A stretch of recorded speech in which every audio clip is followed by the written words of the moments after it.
Patrol and Tamoho, say, the Biabeto Dini, Sebia Basabasa, Ebiazo, and Simon Homesu, Ebium. Now, some will say, Hono, I just say, or 2 regional House of Chiefs and Chair Korama Motana say a committee meeting, 7 member committee meeting, Tana say, say, Umbatana say, then Smith de Basabasa, Kuminano, Umbatimi, Atama say, Mamaka Wasam, no more in through Honum Nasum, so at Miaba. Homobe, we say, say, say, and I say, we say, a sea, Menoka say, cry, committee no crano, and Yadia so Mapa Hon to Mampo, and Basabasa. Nanso makoswa e de hudwuma ama asomdwe abakrono yanko Ghana emrase bedwefie bedwakua wono hwe mpotemu amemo metre parliament select committee on local and rural development committee wo si krosini kropon assembly foto na sika ye de ma wono no eye common fund no echa ebeha wono mo a wono edi demfri se ya na wono so hia sika no se wo betimi edi aye wono ade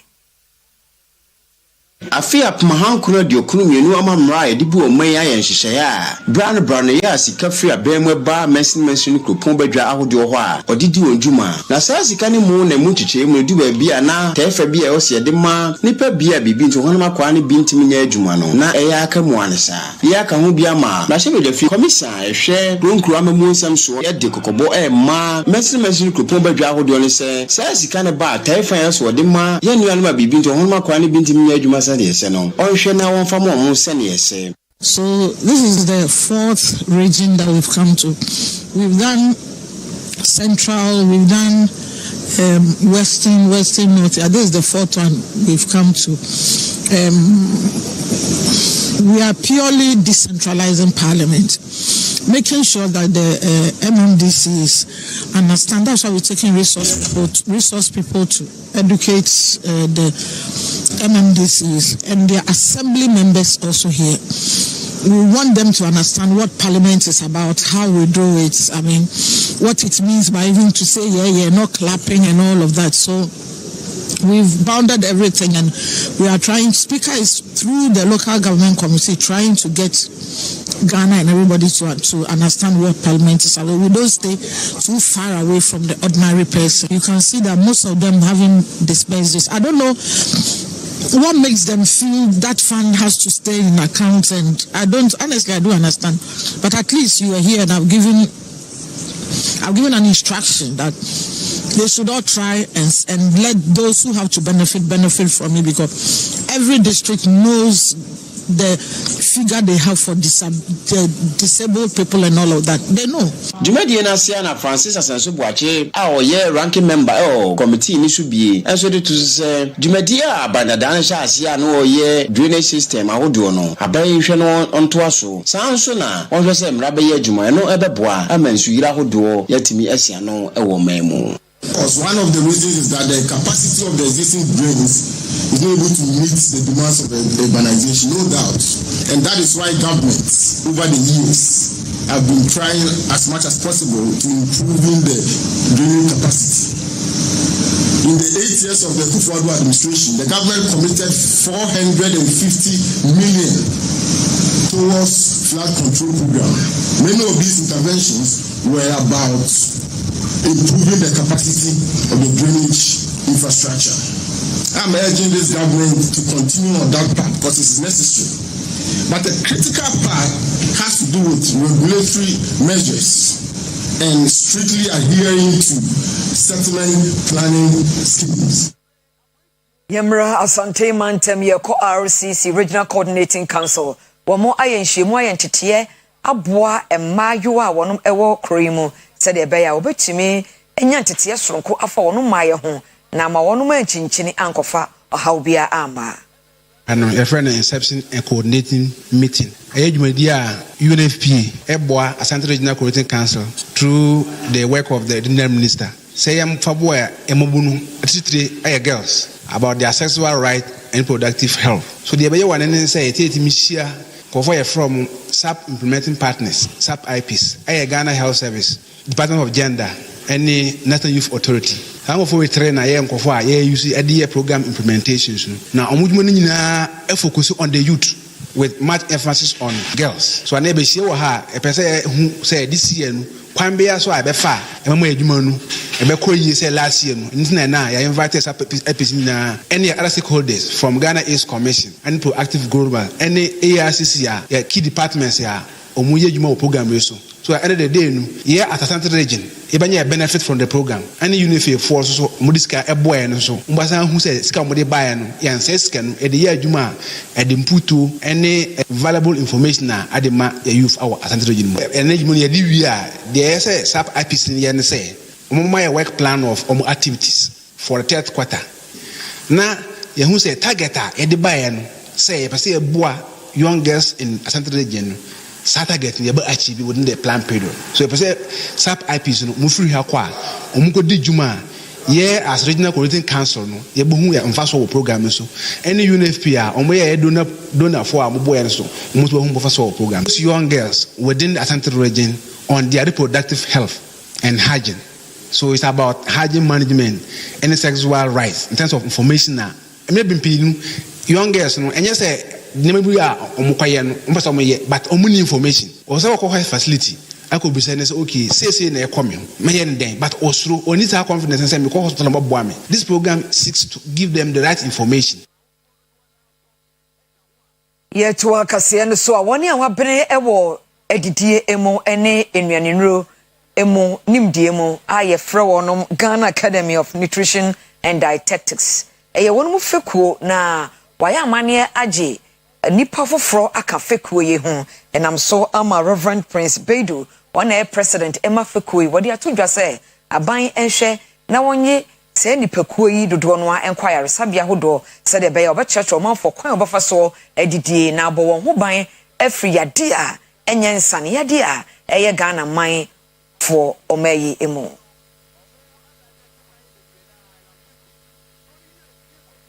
Reverend Prince Bedu ene panyimpa wa da Ghana Academy of Nutrition and Dietetics anon okasa na wosra aban ni said enipa bebre na agentisi ye wi a wotifie nenso bekwa ya yaresabia hoduo mu no na wo mu ni nutritionists and said dietitians kura wo ho obeboa no akyerkyere enuane ahodo ebedie na aboa yen nti osra aban ni said onfa safo ani nyina adwuma said de be ya pomde ho nsem so etimi akonkan aban behwe obetwani ni ahwe academy na nipadudu omutifia omuli school ombetini aboa na oman yapomuden ACP abambo say bebo ye ho ban because ediane die no e man kofu bebre no enya yawe enti say yebetini aban betini afane na oni akọ important me ye tu omfo na ya church omo a betini aboye na enisa how na efi oman enti yeni abai di nkitahu bebre efa dietitians and nutrition for my US community here. I'm with me aboama or my accommodation no akonkan. Na and so you pay ye ndum pempenswa o ma science say omufa omuna. Nti e bekoso a to asa ban say obeboa na ye nipa do be mpemi nsane nyemwe a omutifie no. E bitumi afa omo na abeboa na hospitals are who will be there. A woman need dietitian and nutrition, a big crowd at least. They be about hospitals who are a Buana accommodating ACP. Oraye efo wusu ansa deputy chief dietitian ewo konfanochi abaya resabia. Ono so de nanu tumu bia wo kire se. Say ye share ye zone ya Gand ya chicha ye regions into zones no middle zone and mediano ye Ashanti region Bono Ahafo regions wo ho nyina na ye share ye dietitian and nutrition for dodo a ye wo ha se ya ye hwa amanfo a ye dodo no wo fam pa medenia minimum kasa konfanoche ha say ye 9 dietitians and 1 nutrition officer na ye adwuma ewo diet therapy wo ye wo child health nutritional and also omafa nutrition for but we share konfanoche edoma omoba ha say de bia na we say 10 dietitians and nutrition officers are yen do 20 yen sure omunyina ye share nurses ne doctors are omobo oha na omo konfanoche ha say ya we say your number no from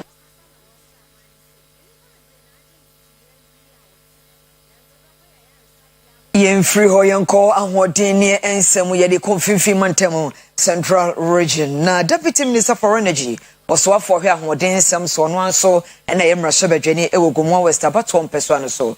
Ose ne mpeso so no mutum na agajia onipa ebre ba easy ba eden ma wono frise preso dumso ekoso ewo hopa enti wonye bribi emfamo se de be 24-hour economy ne ba ho no ma ebetimi etintim. Since I buy at the Panama, the workers, electricity and substation. Since I'm able to say, pretty the water pool and the country, the power into Uniba. On the US, the one last year, the substation or her. Now, yet power on the streets every. I tell cinema, you say you come at the associate distribution. It's local, meaning our party. Energy, so it go to the Sia Aroke, 66 communities. That's the same, you say, electricity extension and an improvement program.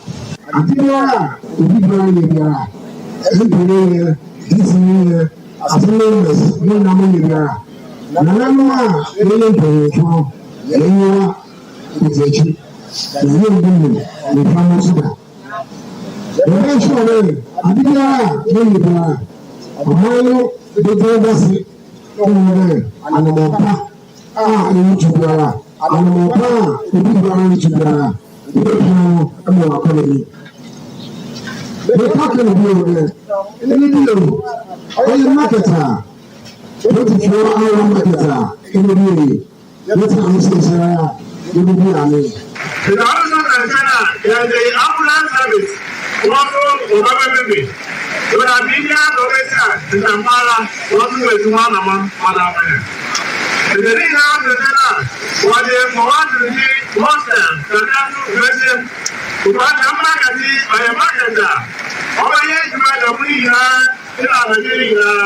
to the one to the day 24-hour marketing. It's a marketer. Yes, you know the day, and then you bring Yappa Sleeping. I mean, and I didn't have over here.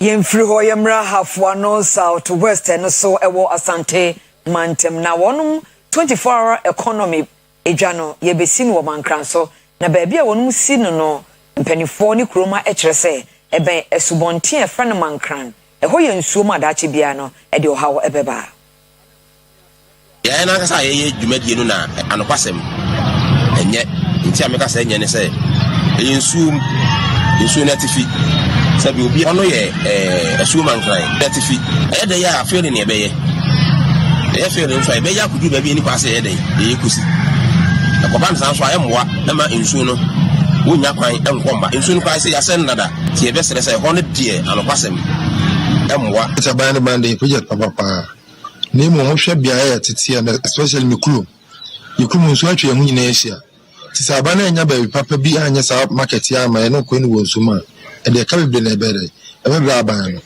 ye fa ko bi sa aka hwɛ example aka ko no so yi project wa ya dai ekoso ne mo du nso to lo me de manfo ne bre nti de ka bre aban bi mu amanfo su gu aban no se be mo tin su otu o mo tin mu ni se the project no ko ba bi e men nsu ana ba bi e ho ne ye kama ayi nsu ha ye na se aban tin ye sa project na e be bo amoma na de atumpo so na hwe ya market no mo di ba ko ma no se be ye hwe no location na se bia na ye de market ne ba no ye hu se nsu na se e development nsu a en so da mo ye be o bebre mu ti ye hwe no ye hu se in the post mo ka so mo ye market na aban ko betima bo ka bebre tourism marketing ko de se on ma e betimi di how bebre ba Some meeting and catch yourself where they come and class. The man at the letter, a cinema in face. Now, you say a guy crazy. Because I bind the seat, the first idea. I said, Kaba and Passaso, number 1, number 2. Without some Passaso, number 1, number 2. Copying a Siaqua. If you put a piano, and then the packet. Yemfri honomo na yenko enipenuane nipa kase emu. Willing Way Recovery and Rehabilitation Center, Jumakua, one more ebo one ya one no bone, sanso ena Modesta Impact Initiative ejuma mu die eno no ma ka bom aye baako o chese ubi Concordia ibi Victoria nka bom ahode na wo ka bom na wo ko ghetto ni won makoto nsa didi no church won say enu bone nom ya dangerous dangerous wa ede ohaw ebeba fi say musum ya wo mane de toso aduonu nsia amansan da watu asi hon mu a ode kai enu bone drug addiction month and you want to say yenuanom yo mo da ghetto yi enso kan ensina e wo say ye ba hanu ni no be che asamba kuni bi efa drug addiction na omo hu say e ya chebie bi omo mu a o betimi afiri mu e ye pepe no e na wo say mu ensia no pe ye ba hanu mu a e ye che na wo say no ye ba say no mu ba be che some one or two things be about drugs. Na ye ni omo hu say ye tebia bi as o person mo free mu a o metimi afi so me hu ni say aban no wo yire no ho in fact wo ye ne ma bebre e de ma teman mu fo no wo ye ne ma bebre ma me ne o mienu wo ye ne ma bebre enso ma baby ye nuanom mo get to yi say na me hu ni say aban kwanti enti na wo say individuals so ye hwe kwan e be fa so a ye betimi abam e de aboa aban no. The reason being that it was a more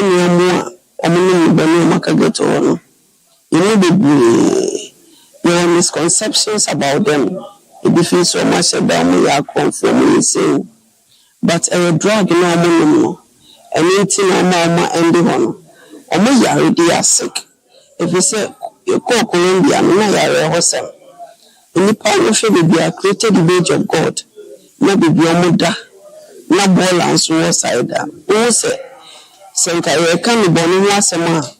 You say, a national assignment, a national asset, a national. So say, yeah, dear, everybody should pay attention to because a wholesome pass will be a new 9 months. No, I shall be na otu ya ko yisa pempe so it's here ko see ko try da try we actually say there is hope. If you say once there is life there is hope. It may be free say almost say no so encourage the ko try say ababon encourage the moment I will decide say you want to free yourself from addiction biano onko pan so be hu obo and some tool sometimes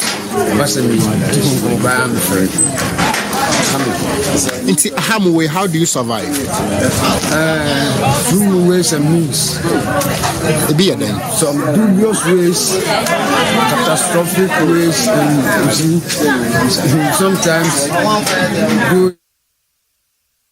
Yanko Western Region Takrade Sekendi Takrade Crossrika Chipenye Ewoho ene Honorable Frederick F.F. Feido Ochrese efini buru kankan bori ekum wo mo pa ne kwan a efin afa so adokoro eye gota mu no ba easy ba ne eden ma won na ochrese ahokyere kakra ewo esi kasam ntia Assembly no meet the press dwumadie ene wo chechensem trofo ewo assembly no anamotu a wono mu atu ewo mansin no emu ene onumanyamfo Faidu kasa kyeremu se assembly no ewura ohawa hodo a ebi nneema odi bedi dwuma ene sikasem emu ewo wono mu ahweye ho ose na assembly no eni waste collector ba kokra a won dwumadie nyina no private partners ene na wom de edi dwuma ene wo kyeremu se sanitation bed na eda secondary Takrade municipal assembly so no die mu odu pa echen assembly studio na ewo mansin no emu osi ewom se won mo common fan no won mo ede 10% ato wa won mo ede di sa adwuma no sei no kiremu.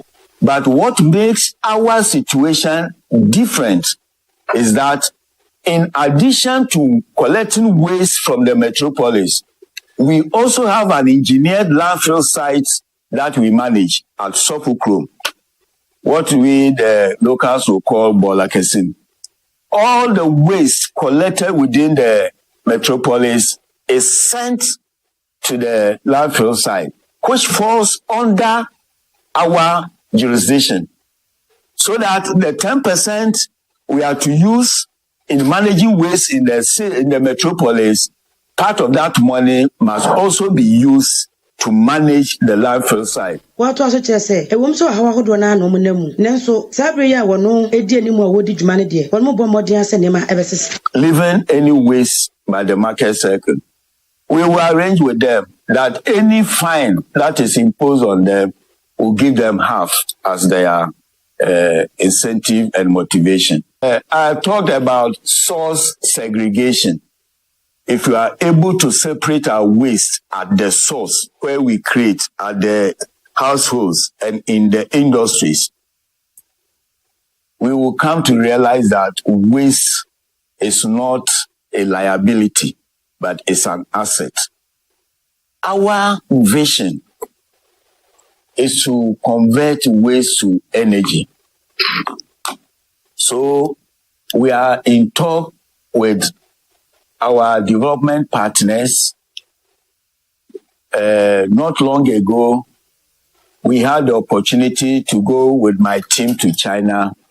We met a company, SUS Environment China, that has been in this waste business, waste to energy business for a very long time, with factories and industries spread around them.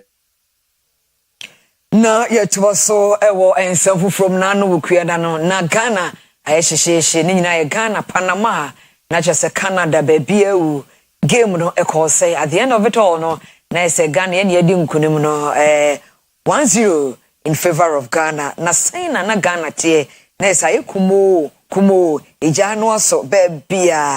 Young correspondent ewo Eastern Region of Poemantemo and George Buta. Feeling no, fever no. Say and walk off. I know you're back home. A Pomantam Cofribia, ever be our man for said, Ghana and Panama, a year, your match, I ever bono, say, Anna Omuhuno, and then Kunimiano Abba, your back home, your baby said, who heavy, what if you heavy? I say, Anna Etia, who here, you know, I call the say, now, oh, say, as I say, the next coming match, you know, say Anna and also a Bessiaco. Antam Koforibia na enu asane ya match ne sifa koya na yenya yenua pani baako ewa ha ohwe match ne bi yenua enu asane na match ne hu o match ne na fine by starting na be sisi me pa boys on bobo omo ya de omadum yenya go ade anye ye moment de Ghana wo de nkanya menu Jordan de oso mu yini film but ye yini film kra say mba say oya on start 45 minutes near start but the ball acquire pressure. I acquire my jammer at the ball. Where we are only one to mobile. Together, but our number started 45 other coaches. Son, that the young boys now more than Baba start again. I'm saying I'm having to more than a queen. 3% and the Moya Ghana. Your queen is yes, yes, I'm more pleasure than no more. I'm a fan transfer. I'm a second. I never be a I use a bell go and I draw. Aha. Jamiti of him. Jamiti of him. I see a vampire and churchy. Yabako, now Yapako Bisa. Yeah, a torso. Only you don't know the way. Oba Kofodia Pemantama. What you say? I have a Janet Jamuye pa. Omoba Martin. Oh, net fine. HSA. Omu defend it match nema born into me ma. Yeah, keep an change. Send me the same information now almost all born. Sahara na Ghana for so ya determine say say born the baby penalty area.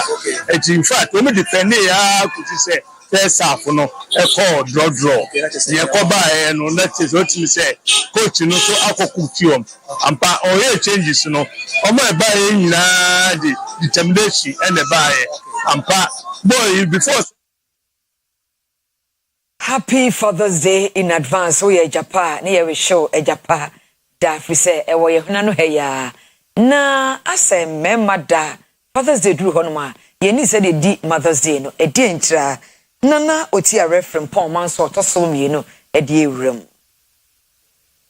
Oduma nkuma nyankopon ene bo bema ene oba Bible kire se woji oba efri bema mu etianse nyankopon eyi bema mfem pade ene ode bo oba e wo wiase asetina ene mu nhyehyeye no ye wo Mother's Day ene ye wo Father's Day awre hosem ne se wode saa afahye yimienu egu nsani ani a na nka me aye se Father's Day akoya buachi bidin eduru so a enipa nkai mpo se nya afa na wotimi ni a nka wonim se kwasia da edi yanimu yi odoma nkoma de kyaye ne a na ye agyanom da yayi ase ho wiase nyina yedi yi wonom aye saa na tie eye nanom de na enkanipa dodo na enwumakuo dodo na aye nhyehyeye e de bo wonom abaso yentia saa nhyehyeye ne de na ye hwɛ se ede na akwaye akwansidie ama agyanom a wonom da yentumi nni sɛde yedi enanom de ane ewomu se eduru dabia agyanom bi eno yoye enhyehyeye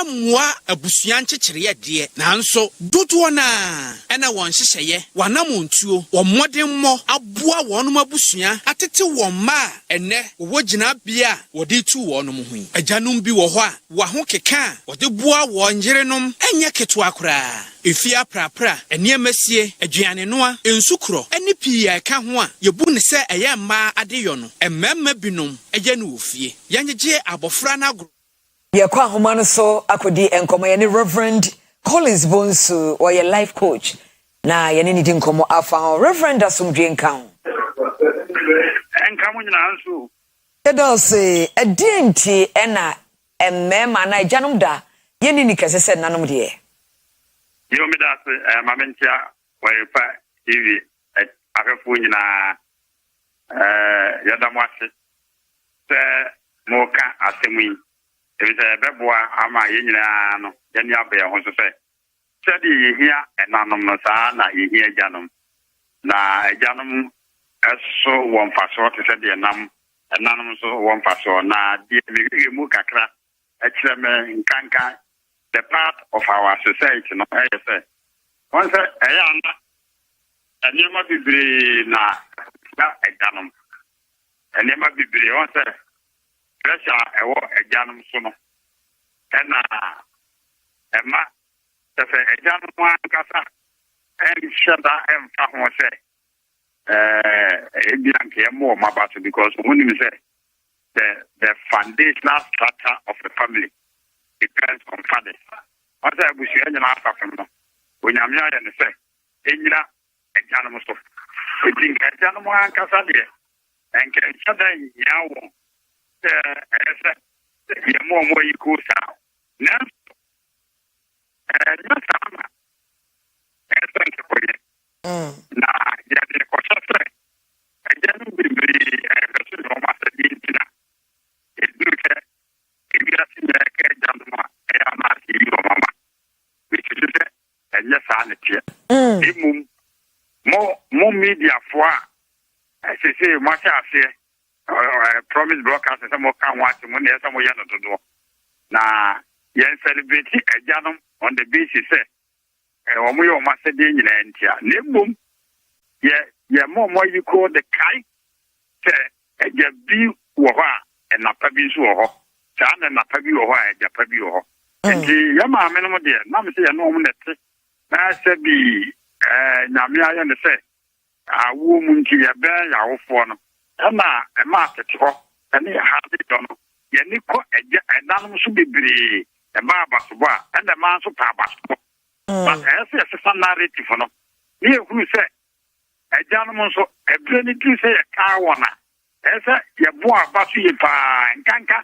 Yan fan kwata se agyanom bebre da paafo enti me mo mabaso enti me susu se yenti a yenya hu de pi ni se efi se agyanom nhia abasobo me yan fan kwata se agyanom bebre o me ya da paafo yo seba ne se agyanom bo ho moden na ye acknowledge ye hu a won susanso wo yen ema no so ana se wan kire wani so an kire wagya ewo ne part a wo play any role a play the wo ye wo abrabo mu a ensusanso bi beba wo so anana betumi akofo ha bi aba afenu ne ntem yo me da se on se menka ema agyanum bi a tebi wo mo ye da paafo na wo mo hwe so enyo asede ne mo meka hunhun ntiase ne die nyame aye agyanum anu ishra to me sade abakwasem nyame asem ka yana na Abraham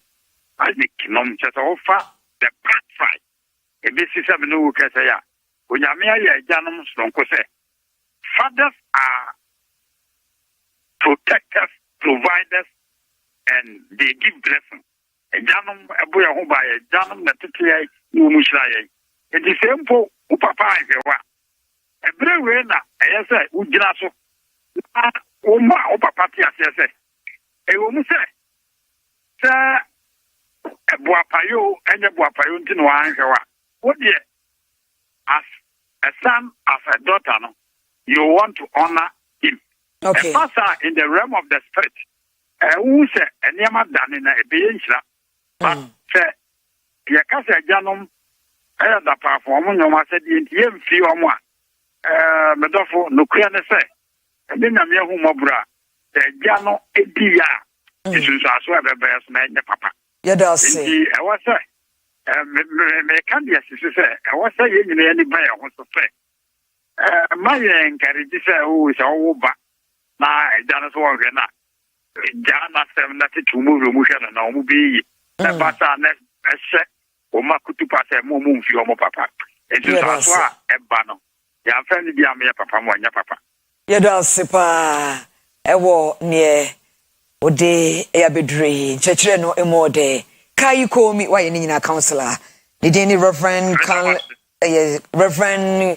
Collins Bonsu were a life coach and no I didn't come or a life or digital address AK 0187090 Bosheba headquarters Eguswaya Bicasiano Ede Amamo live it was Santimantem Methodist sorry dan hope ye try and your coba ye de agopramaso and some sports ebebrewo.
Yede agudie mu nsem eto so e kasebo ne so amamwene enwumre midin Eddie Solomon Carter Black Stars of Ghana defender Jerome Poku edi nkomo efa the first game ene Panama eboye no na ose nani age ese team no ekipi clean sheet na face so onya ne first game e o FIFA World Cup mu.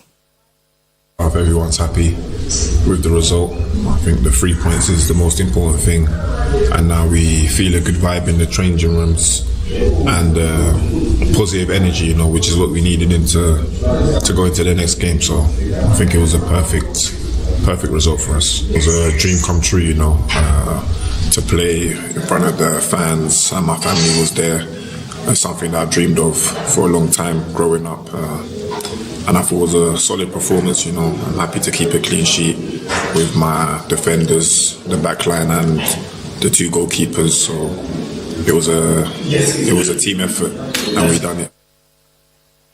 Jerome Opoku ye wakasa de afa game anyame yadmo a ebenada ye ne England ebono ehona ose England ewo good players name Ghana yeso ye wo quality a ye de ebe match yom. Croatia, we all have the same focus to each game and we want to get 3 points, of course. So yeah, we're going to see how the training goes this week and prepare our best to take all 3 points for England game. Obviously we know they got good players, they got great qualities, but I think as a group we know our qualities too.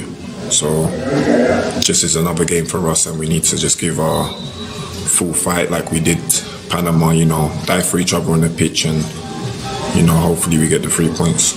I think it was a perfect, as I said, perfect 3 points. And that just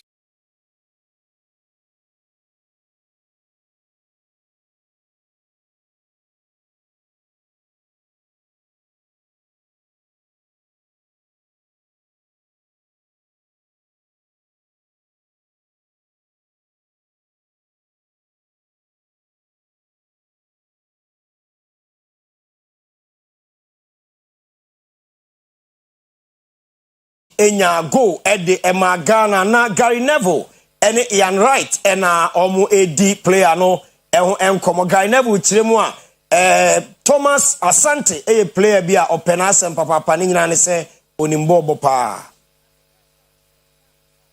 My gosh, they went crazy. The Ghana fans went mad. They went mad in there. Brandon score?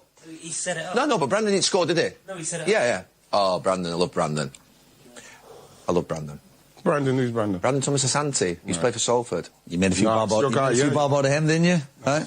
Just something.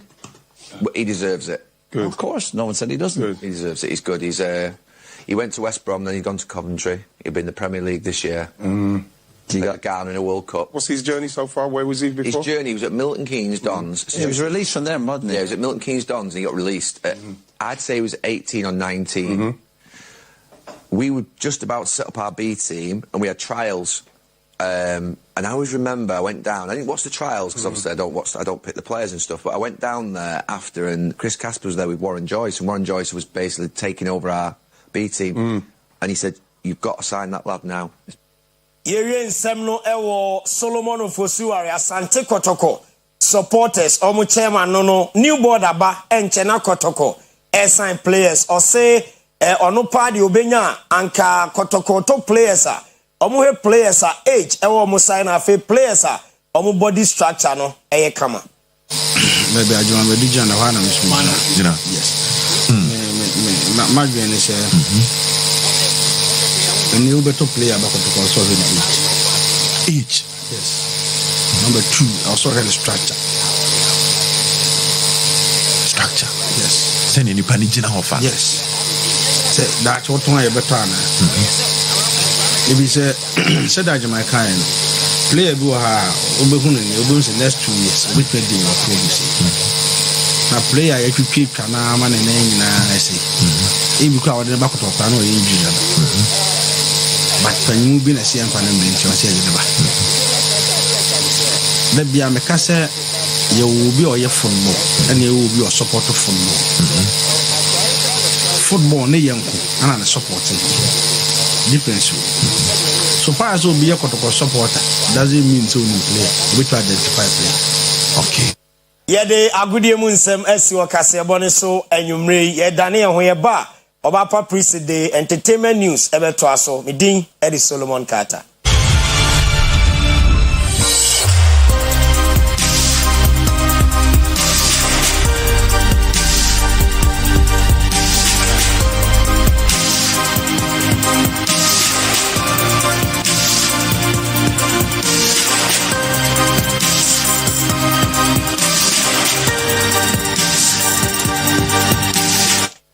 Adesima my mama Jo and mama Kwaba and famumra enije kasie so na me amede beso mo mediane Obapa Prisi mami mo ransem nimu emfa mawo ena no da te se dwumadi a blasters omukodi ya ye di nkunimu no eno ena MP a wo hoi ode nsem atodwa e wo mrahye bedefie se sa time aye bobo no na obi ene ne yere enkasa be 4 years nin na Ghana say go na pe ena walifoi ekọ hage wo eka omubom.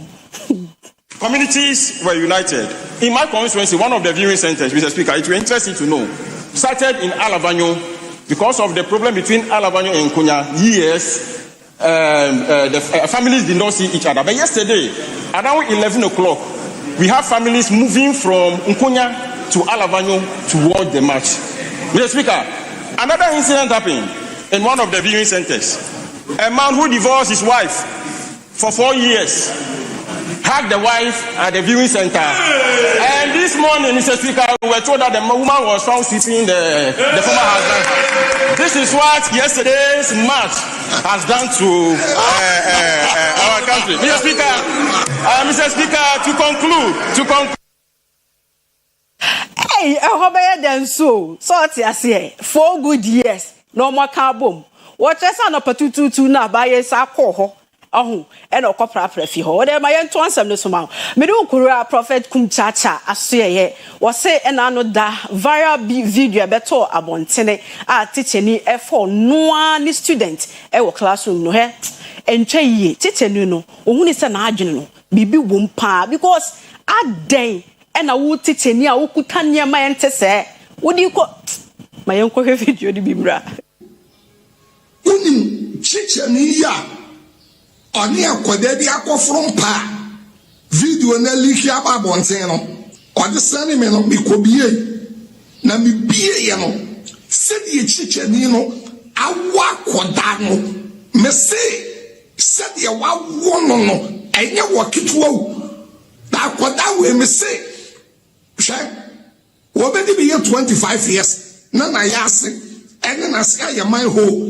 chicha nini ya mai kutano ai kutano enye ne ma kitwo ai chese ebe yesi sa be ye tre da ekutano wa ye wasu se wele da obipa odina be school tra kwada na de Proverbs 22:6 o se ye nkyere kwada kwan a won fa so na wonyi a won furu da obi de ne ba be school kyere na dia na wo kyerɛ nadeɛ wɔ na yase na wo kyerɛ nadeɛ wɔ na yase saa deɛ wɔ se Ghana Education Service any night ɛsɛ mutumi fo no na musom wa amachichani no ekɔgyina mmara no wɔyɛ gyimifoɔ chicha paa.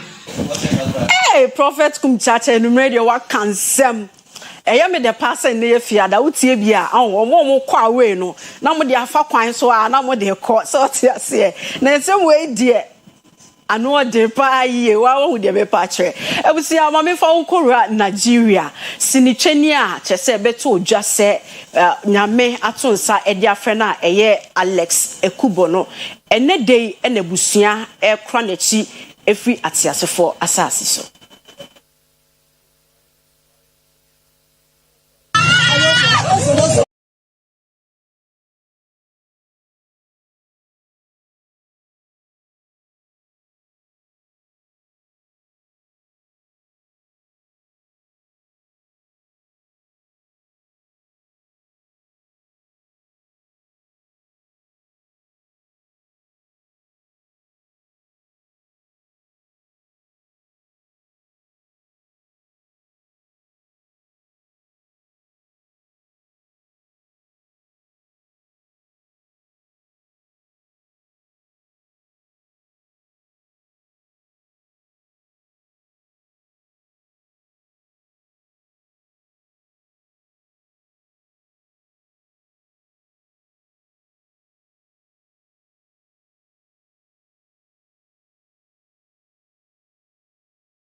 na nimpa ye wo baby ko dachi nti wote ho a na wabo wabrabo yi ebusia mayenkwe star of the day a eye Jordan Ayu.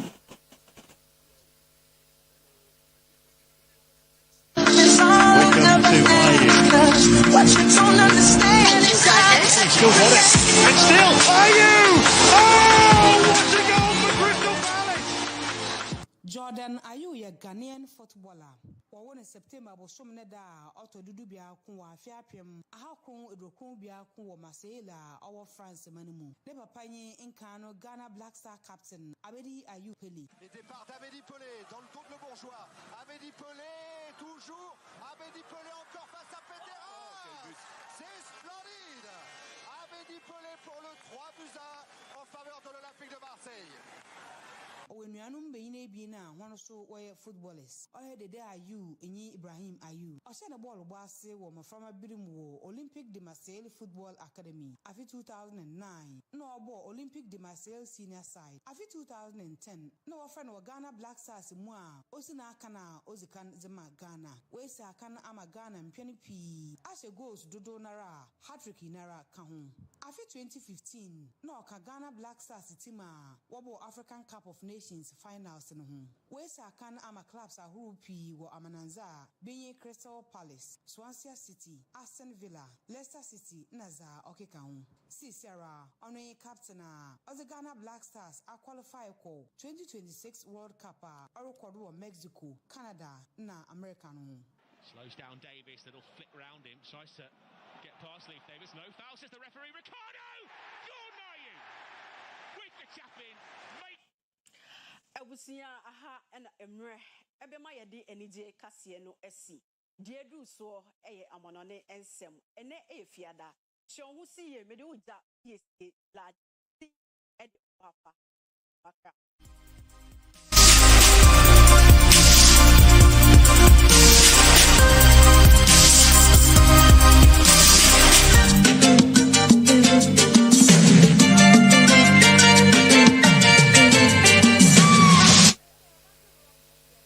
Yanko amanone ensemu Zimbabwe mrashe bedwane wonum aye emrebia ebehwe se sawo mampanya obetena so 7 years we kire se wonum mampanya president Emerson Mnangagwa obetena so akosi afimpimienu ene aduasa Prashebeduafo wo Zimbabwe mem kwa setena kwa koto aba a waje atumi se mampani mfie num e de ma no wo Zimbabwe mem no wontretrem enko mfie enso na akoba ne sei na kyese mampani oti akonya so Emerson Mnangagwa ebewie na konya no 2030 mu na bra Prashebeduafo koto aba yi na speaker of parliament Jacob Mudenda echemu se Prashebeduafo 216 no 187 ene to aba no se ampa yenye sakremu na 40 de na omo se omo mplen so na sakraye bia akwakoye kyese abatu obi matuno Zimbabwe membia e ade a omatwam e free afi apmahanko adiokuno ebanyina sanso na nyade ombeto abayi mampani Zimbabwe mem na mum no Prashebeduafo ene beyi mampani Prashebeduafo nso emfie enimo omosom no omde akọ emfie enso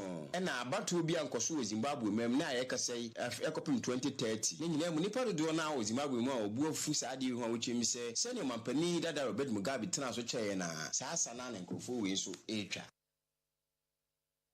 Yanko Iran ni Israel Lebanon sensam no emo US man no etubofo senka woni Iran enkokasa said e beya obehwe na hunu kwa obefaso a odi asomdwensem beko nanso US vice president ebre wo se wotimi ekoduro no ofa baabi a wantimi ankoduro ntem Bebeto dwase America ban ene Iran di onsa hyentiase apomase ene aduosia entem no omo begyae ntokwa ekoso wo Iran ene America na Israel entem no enkra yense ka kire mu a na osenka ene nka dwumadie sunku bi koso wo Geneva Switzerland mem nanso ade a bibinti sa dwumadie ne entimi amaso ene mu ena vice president Emma Donald Trump JD Vance aba be chimi se anaje suo mu wa bra omo nyina age atum no adra Israel for atu topa ya hodo akole Lebanon ama nam so manipa du wotwe ato anu mo sie do ebe no sa na ho hia se Boniface Messi wo Hezbollah no America ban ene Israel esa kasa no bia